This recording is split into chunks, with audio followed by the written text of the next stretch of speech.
Our next guest needs no introduction, one of the biggest names in Canadian country, Michelle Wright. Thanks for joining us. Thank you, lovely to be here. So when you were back in college, I read that you were in college studying for counseling of mentally disadvantaged. Yes.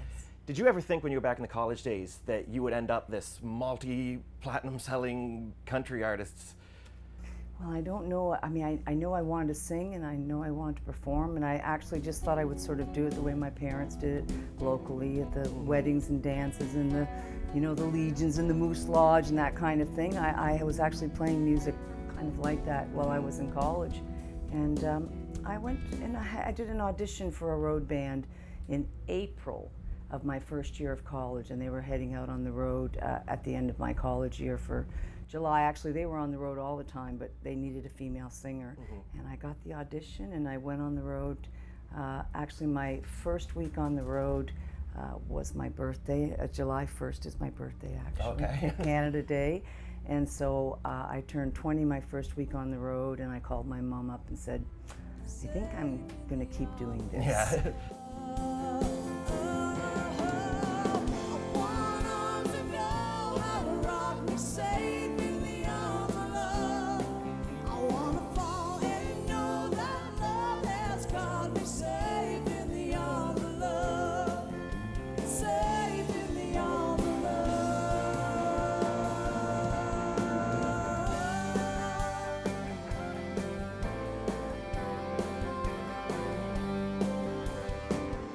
It is amazing, it's wonderful, it's incredible, it's a blessing, and it's a dream come true.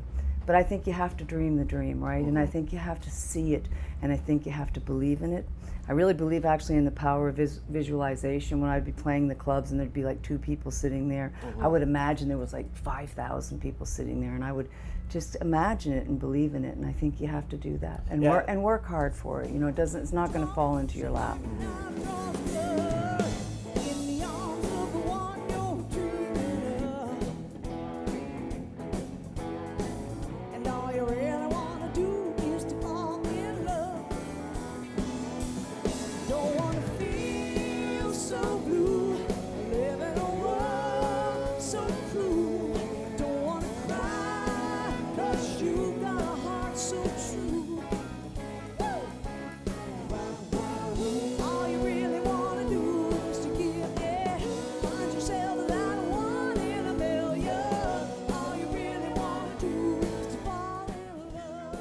And how has your career changed as opposed to, you know, back in the 90s? Is your schedule, what's it like compared to back in those days? Is it, you taking it a little slower? You still going as hard as ever? Or what's it like? Well, I think it ebbs and flows. You know, of course, back then, like I said, we spent 9 years of 6 nights a week. We went all the time, and of course, I was you know, single and didn't have a house and didn't have a car. It was like the broken down vehicles that we used to go from gig to gig, and we would stay in the clubs up above the hotel or something for those nights. So that was a real like pretty heavy constant time. And then when the record deal happened, it was again off the charts. We were just going nonstop, but it was wonderful. The tour bus, and we had a couple of cats on the road. We had cat doors and the doors on the bus because it was like home. Yeah, the road is your home. It was our home. And so we were going pretty hard then. And there does come a time, if I can be really straightforward with you, that the demand for an artist changes too. You know, it's kind of then sort of time for the new generation to come up, and maybe you're not the first call on everybody's list all the time, which kind of tends to work all right, because there does come a time when you're ready. I got married, and I do enjoy. I'm really glad that I'm not gone all the time, because I love being with my husband, and so we have a nice balance of me choosing to go when the time is right for me to be out there, and then choosing to be home when I want to be home. I surrender. I feel it every kiss we kiss, the touch of your hand. There's no reason to resist. No, I don't stand a chance. I surrender to the power of love. I surrender. That's what's happening to us. So right, so real. I can't fight this feeling forever.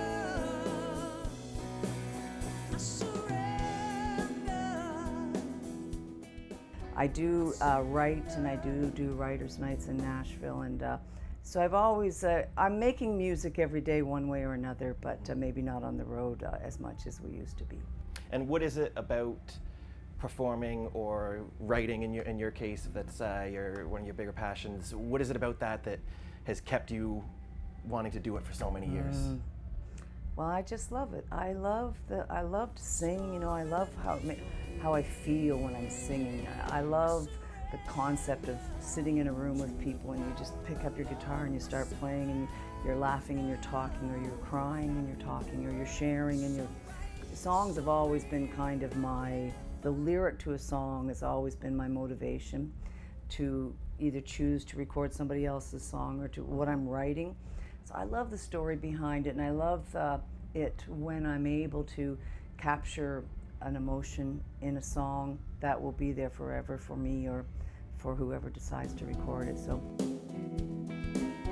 It's in every thought I think, it's in every dream I dream, it's in every breath I breathe. Oh, it's taking over me.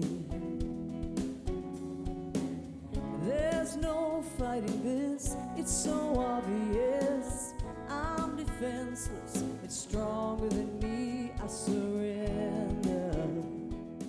I wrote a song called Scars recently because I had to let go of 3 of my doggies last year, and that was very, very hard, and I didn't quite know how I was going to write that. You know, you can't write about euthanizing dogs in a song, Yeah. you know, but I did know that I wanted to, and so there's little bits and pieces in this song that only I will know about that identify each one. Like my white German Shepherd, we had to put him down, and I put a bit of a lady wearing a white dress in this song, and so that song forever will mean something to me.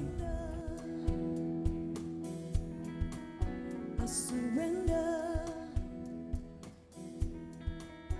I surrender.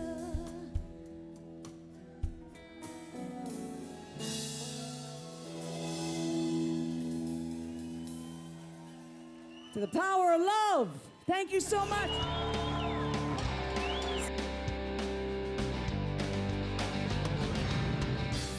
Thanks for watching this video. Eastlink TV is the home of community content. Make sure you don't miss any of it by clicking subscribe here.